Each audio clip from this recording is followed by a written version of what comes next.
Hello guys, welcome back to my channel. तो फिर से आ गई हूँ मैं अपनी टूडी बूडी हिंदी को लेके। तो इस एपिसोड के स्टार्ट में हम लोग लियान को उसकी प्राइवेट रेस्टोरेंट में देखते हैं, जहाँ कोर्ट लेडी उसे डांट रहा था कि आप आज रूल्स ब्रेक किया है। कि आपको पता नहीं है राज फैमिली की कोई भी ऐसे पब्लिकली कहीं पे घूम नहीं सकते, लेकिन आपने आज बेसबॉल मैच देखने के लिए गया था और उसके बाद उस रेस्टोरेंट में जो आपने ठीक नहीं किया और हिजू को अभी भी ट्रेन भी नहीं किया गया। लियान कह दिए मैं रॉयल फैमिली से बिलोंग करती हूँ, लेकिन वो तो नहीं, और हम दोनों के बीच शादी होगा या नहीं ये भी पता नहीं। इसलिए कोई भी रूल फॉलो करने के लिए हम लोग उसे फोर्स नहीं कर सकते। कोर्ट लेडी कहती है आप उसकी गलती नहीं देख पा रहे हैं और फ्यूचर में ऐसा गलती ना करे, इसलिए मैं कल से उसे ट्रेन करूँगी ताकि वो रॉयल फैमिली की रूल्स फॉलो कर पाए। नेक्स्ट डे हिजू ऑफिस के लिए रेडी होकर जा रहा था और यहाँ सारी सर्वेंट उसे एक प्रिंसेस की तरह ट्रीट कर रहा था। वो कहती है इन सब की जरूरत नहीं है, और जब बाहर आती है यहाँ कोर्ट लेडी खड़ा था। दोनों एक दूसरे को इंट्रोड्यूस कराती है और कोर्ट लेडी उसे कुछ कहता उसके पहले ही हिजू कार में बैठ के चला जाता है। और यहाँ हिजू लियान के साथ ही बात कर रहा था, और जब लियान को पता चलता है कि वो ऑफिस के लिए निकल चुकी है, वो कहती है क्या तुमने कोर्ट लेडी से बात नहीं किया क्या? वो कहती है क्यों, उनको क्या कुछ कहना था? लियान कहता है नहीं, एक्चुअली कोर्ट लेडी तुम्हें रॉयल फैमिली की रूल सिखाना चाहती थी कि डेकोरा कैसे मेंटेन किया जाता है। तुम देखना कोर्ट लेडी बहुत गुस्सा हो जाएगा, क्योंकि आज तक उनको मना करने की किसी की हिम्मत नहीं हुई। हिजू कहती है ठीक है मैं बाद में मिल लूंगी, लेकिन अभी मुझे कुछ काम है, इसलिए बाय और कॉल कट कर देता है। जबकि लियान हंस रहा था, मैनेजर चोई उसके क्लोज आके कहता है लगता है स्कूल टाइम में आप दोनों बहुत ज्यादा क्लोज थे, क्योंकि आप दोनों बहुत क्यूट कपल हो।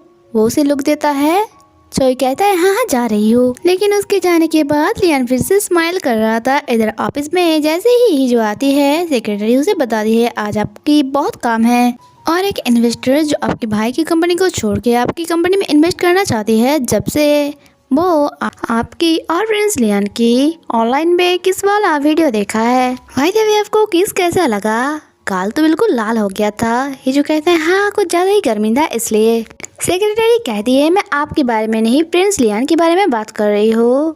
कुछ ज्यादा ही शर्मा रहा था वो। क्या आप भी शर्मा रहे थे?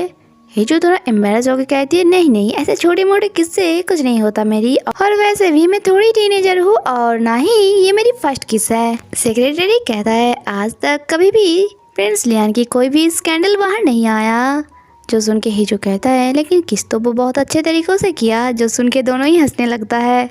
इधर हम लोग तेजू और उसकी वाइफ को देखते हैं, जो लोग इसी बात को लेके बात कर रहा था कि हिजू को राउंड टेबल में सीट मिल गया है, जो आज तक किसी भी बिजनेसमैन को नहीं मिला। मतलब अब उसके सामने हम लोगों को झुकना पड़ेगा। जो सुन के उसकी वाइफ कहती है तो इसमें बुराई क्या है? बल्कि तुम ये सोचो अगर उसकी प्रिंस लियान के साथ शादी हो जाती है तो हम लोगों की अटैचमेंट रॉयल फैमिली के साथ हो जाएगा। उसके बाद कोई भी इन्वेस्टर हम लोगों के साथ डील कैंसिल नहीं करेगा और तुम भी कैसल ग्रुप के सीईओ बन जाओगे। इसके बाद हम लोग नाइट में हिजू को देखते हैं, जो वापस लौट के रेस्टोरेंट में आती है, जहाँ उसके हाथ में बहुत शॉपिंग के बैग थे। सारे सर्वेंट वो ले लेता है और यहाँ कोर्ट लेडी उसे देख के हंस रहा था। सीन कट होता है और हम लोग कोर्ट लेडी को देखते हैं, जो हिजू को ट्रेनिंग देना स्टार्ट कर दिया था और उसे कह रहा था मुझे पता है बहुत रात हो चुका है, लेकिन तुम्हें कोऑपरेट करना पड़ेगा, और उसे लेक्चर देना स्टार्ट कर देता है कि तुम्हें क्या क्या करना चाहिए और क्या क्या नहीं। तुम्हें हर टाइम तुम्हें अपना स्पाइन सीधी करके चलना होगा और अपना फेस भी सीधी रखना पड़ेगा, और तुम्हें राज फैमिली की सारी हिस्ट्री के बारे में जानना पड़ेगा। इधर हम लोग क्वीन को देखते हैं, जो चाइल्ड किंग को लेक्चर दे रहा था और उसे सीधा होकर खड़ा होने के लिए कह रहा था, लेकिन चाइल्ड किंग को बहुत ज़्यादा बुरा लग रहा था, क्योंकि उसकी मॉम भूल गई थी वो अभी एक बच्चा है, और किंग बनने के चक्कर में उसे अपनी मॉम की प्यार नहीं मिल रहा था। इधर हम लोग हिजू को देखते हैं, जिसे कोर्ट लेडी ट्रेन कर रहा था। तभी वहाँ लियान आती है और वो भाग के जाता है और उसे हक कर लेता है, जो देख के तो यहाँ सारे सर्वेंट शर्मा जाता है। वो धीरे से लियान को कहता है मुझे बहुत काम है, इसलिए ये सब करके मैं अपना टाइम वेस्ट नहीं कर सकती, प्लीज कुछ करो। कोर्ट लेडी कहती है प्रिंस लियान आपको तो पैलेस में जाना था, आप इतनी जल्दी वापस क्यों आ गए? लियान कहती है हाँ मैं आपको ले जाने के लिए आई हूँ और आप बिना कुछ सवाल करके मेरे साथ चलिए, ये मेरी ऑर्डर है। नेक्स्ट सीन हम लोगों का मॉर्निंग का दिखाया जाता है, जहाँ पीएम लियान के साथ था और यहाँ लियान उसे पूछती है मैं शादी कर रही हूँ, आप मुझे रोकेंगे नहीं? वो कहती है नहीं, ये आपका डिसीजन है, और वैसे भी अगर मैं आपको रोकना चाहा तो पब्लिक इस बात को लेके भी र्यूमर्स फैलाएगा और पेरिस में आग लगने की न्यूज़ में बंद कर दिया, इसलिए इस बात को लेके कोई ना आपको परेशान नहीं करेगा। इधर हेड कोर्ट लेडी ये जो क्लास दे रही थी और राज फैमिली की हिस्ट्री के बारे में बता रही थी और ये भी बता रहा था कि कैसे एक राज फैमिली के सदस्य मारे जाने में उसका फ्यूनरल कैसे मनाया जाता है, क्या क्या रिचुअल्स होती है।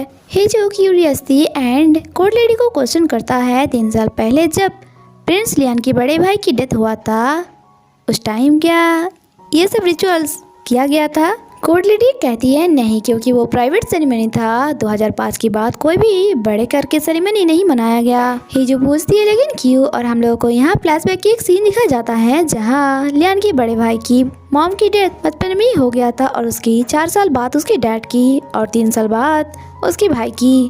बस कुछ ही सालों में इतनी मौतें होने के कारण वो प्राइवेट सेरेमनी रखा गया था। प्रेजेंट टाइम में ही जो रो रहा था और बहुत इमोशनल होकर कहती है मैं मेरी रूम पे जा रही हूँ, कुछ देर मुझे मत बुलाइएगा, और यहाँ से भाग के अपने रूम पे चला जाता है। इसके बाद वो फोन में सर्च कर रहा था जहाँ उसे पता चलता है लियान की मॉम की डेथ हुई थी कार एक्सीडेंट में और उसके पिता की हार्ट अटैक में और उसकी भाई की डेथ हुआ था आग की वजह से। और वो खुद से ही कहता है आप पता चला किंग को उस दिन रमन खिलाने को लेके वो इतना ज्यादा क्यों गुस्सा हो गया था, और वो लियान को कॉल करता है लेकिन लियान उसकी कॉल रिसीव नहीं करता। इधर हम लोग लियान को देखते हैं जो क्वीन के साथ एक मीटिंग में था। यहाँ क्वीन से कहता है आजकल मैं कुछ ज्यादा ही बीमार रह रही हूँ, ये जो मुँह है और आज से अगर तुम्हें किसी भी काम के लिए मेरी हेल्प चाहिए तो जियोंगमू तुम्हारी हेल्प करेंगी। जियोंगमू एक न्यूज़ कंपनी की मालिक की बेटी है और आज एंगेजमेंट पार्टी में मैं तुम्हारे साथ जा नहीं सकती, इसलिए जियोंगमू तुम्हारे साथ जाएगी। लियान यहाँ कोर्ट लेडी को बुलाती है और पूछती है बताइए क्वीन को क्या बीमारी है, लेकिन कोर्ट लेडी बता नहीं पाती क्योंकि क्वीन को तो कुछ बीमारी थी ही नहीं, वो झूठ कह रहा था। लियान कहती है मैं अकेला ही वो एंगेजमेंट पार्टी अटेंड कर लूंगा, ये बोल के वो वहाँ से चला जाता है। जियोंगमू क्वीन को कहता है लगता है प्रिंस। लियान गुस्सा हो गया। क्वीन कहता है वेट करो सब कुछ ठीक हो जाएगा। इसके बाद हम लोग लियान को देखते हैं जो मैनेजर चोई को कह रहा था उस लड़की के बारे में मुझे सारे डिटेल्स चाहिए। मैनेजर चोई बताती है आपके फ़ोन में मिस हिजू कॉल किया था। लियान उसे कॉल करके कहता है मैं बिजी था। हिजू कहती है हाँ मैं तो फ्री होके बैठा हुआ, तभी वो खुद को रोकती है और कहती है मुझे सॉफ्टली उसे बात करना चाहिए, बुक कितना कुछ रहा है, और उसे कहती है तुम चिंता मत करो मैं हर टाइम हर मुश्किल में तुम्हारे साथ रहूंगी।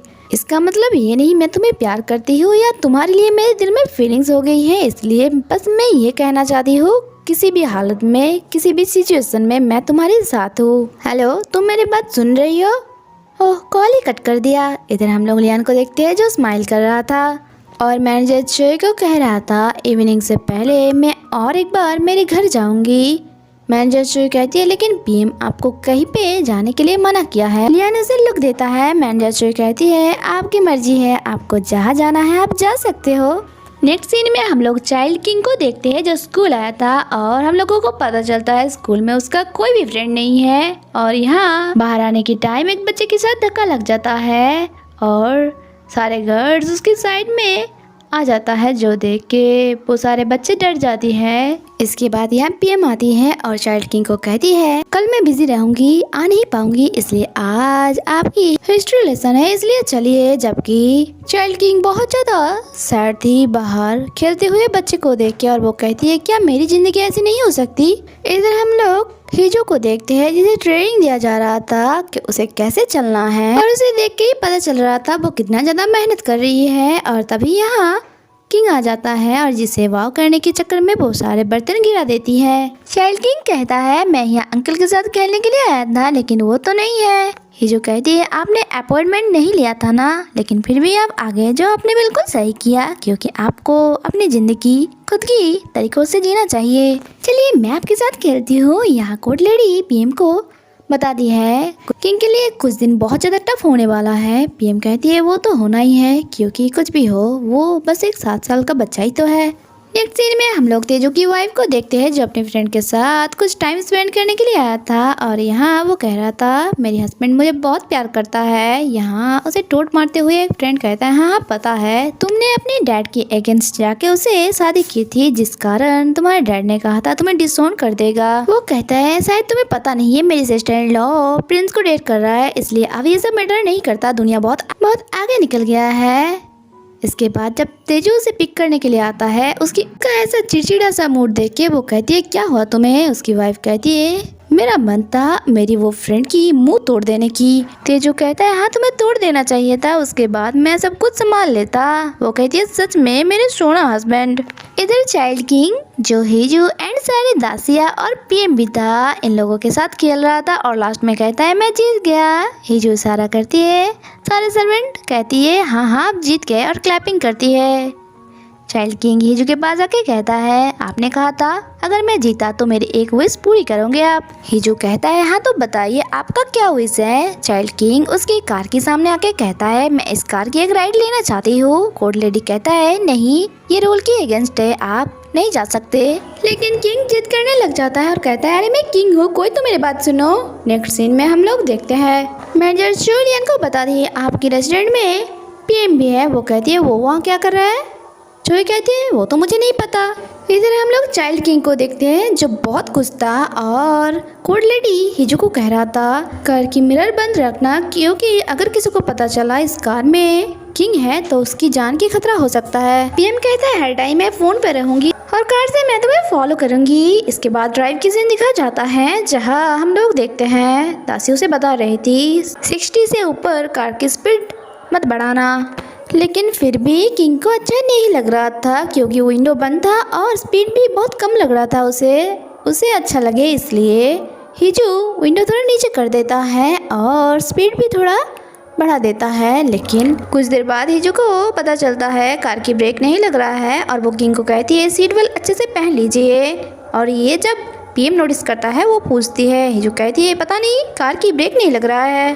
तभी एक कार से उसकी कार टकरा जाता है। उसे पता चलता है यहाँ किसी भी टाइम पे उसके एक्सीडेंट हो सकता है इसलिए वो ऊपर एक खाली ब्रिज देखता है और कार को वहाँ ले जाता है और साइड में लगा के कार की स्पीड कम करना चाह रहा था लेकिन फिर भी काम नहीं कर रहा था। तभी लियान की कार आ जाता है और उसके सामने हिजू की कार की स्पीड कम करना चाहता है। उसके बाद अपनी कार को बिल्कुल हिजू के कार के सामने ले आ जाता है और हिजू की कार उसकी कार पे आके धक्का मारता है और फाइनली हिजू की कार रुक जाता है। लेकिन हम लोग देखते हैं इस वजह से लियान को चोट लग गया था और यही पे एपिसोड खत्म होता है। गाइस अगर आप लोगों को मेरी टूटी फूटी एक्सपीरियंस अच्छी लगी तो वीडियो को लाइक एंड चैनल को सब्सक्राइब करके मुझे सपोर्ट करना। मिलते हैं नेक्स्ट एपिसोड में, तब तक के लिए स्टे कनेक्टेड, बाय बाय।